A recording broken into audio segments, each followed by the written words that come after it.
Pour terminer l'émission, Ghislain, rapidement un mot de NBA parce que ça a bougé du côté des transferts. Ah là, il fait sa promo, NBA Campus Show. Ah là là là là là là, Il attendait que ça, il attendait ah que là, ça. t'as raison, t'as raison, t'as raison.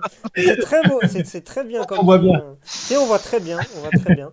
Le fond est Ok. intéressant. Bah justement, on va parler d'NBA rapidement, Ghislain, et notamment des mouvements, des transferts. Et j'ai envie qu'on s'attarde quand même sur celui qui nous intéresse le plus, c'est celui d'Evan Fournier, qui rejoint Boston. Dans quelles conditions il a quitté le club? Première question. Et deuxième question, quel rôle il va jouer à Boston pour la fin de saison? Après, ouais. Alors, déjà, bon, Orlando, il avait fait quand même une belle campagne, on va dire un petit peu de play-off, même si à chaque fois ils n'arrivaient pas à passer ce fameux premier tour.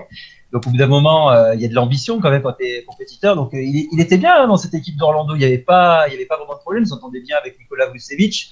D'ailleurs, je crois que c'est son père qui entraînait en Pro A, en Jeep Elite. Donc voilà, il y avait toute bonne relation avec, en tout cas, la deuxième star d'Orlando, qui parle français pour le coup. Mhm. Et là, il y a eu, enfin, Orlando a décidé de tout faire péter. C'est-à-dire qu'ils ont dégagé tous leurs joueurs, même Aaron Gordon, qui était, on va dire, la deuxième vraie star américaine, quoi, Ouais. qui est parti côté de Denver. Vucevic est parti à Chicago. Et pour le coup, c'est Evan Fournier qui a été échangé contre des miettes.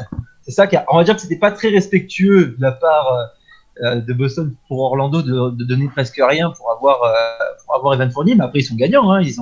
C'est Orlando qui a décidé de miser sur la jeunesse.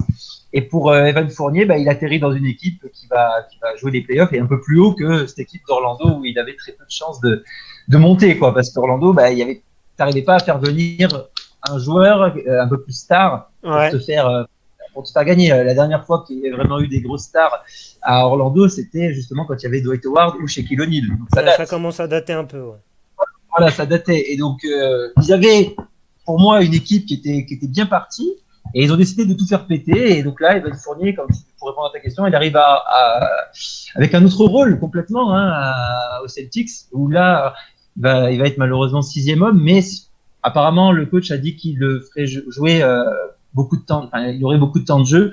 Donc, c'est plutôt positif pour lui. On rappelle quand même qu'il fait partie des 50 meilleurs scoreurs NBA cette année. Donc, il rejoint Jalen Brown et Jason Tatum, qui sont déjà deux gros scoreurs. Donc, si tu mets trois scoreurs sur le terrain, enfin, j'en parlais déjà, on en parlait avec Brooklyn, c'était déjà compliqué d'avoir trois gros scoreurs. Là, pour le coup, c'est peut-être un peu mieux pour Evan Fournier d'être mis directement sur le banc et apporter justement côté de l'attaque parce que Marcus Smart il était sur le banc, mais c'est pas le joueur, c'est plus un joueur défensif, Marcus Smart. Et c'est vrai que ça manquait un joueur offensif très fort en sortie de banc du côté de Boston. Donc c'est une très bonne pioche. Après, bon, pour Evan, je pense que c'est mieux de faire des fois un petit pas en arrière, c'est-à-dire de perdre un petit peu un rôle d'importance, comme il avait par exemple à Orlando, mais au moins tu essaies de jouer quelque chose.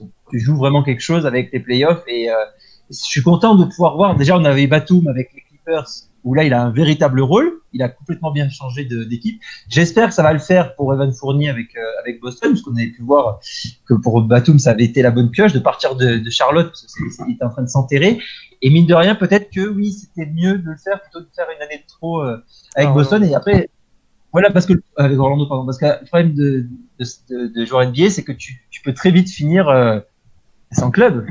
Tu peux Ouais. très vite finir sans club. Et après, alors, tu peux faire une pige de droit par là, mais le problème, quand tu n'as pas vraiment un contrat qui te protège un minimum, pour arriver à se montrer, c'est difficile hein, quand tu fais que des petits contrats. Il y en a, ça marche. Hein. Il y en a que ça marche.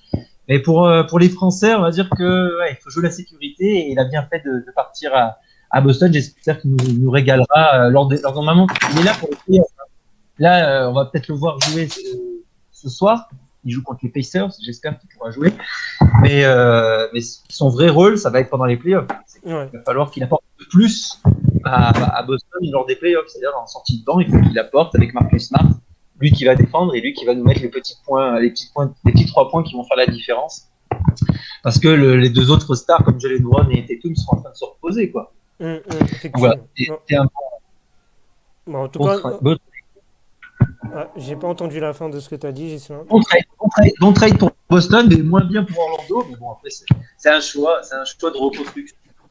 Effectivement. En tout cas, on aura l'occasion de suivre Evan Fournier avec toi, Ghislain, tout au long de la fin de saison, en saison régulière et en play-off.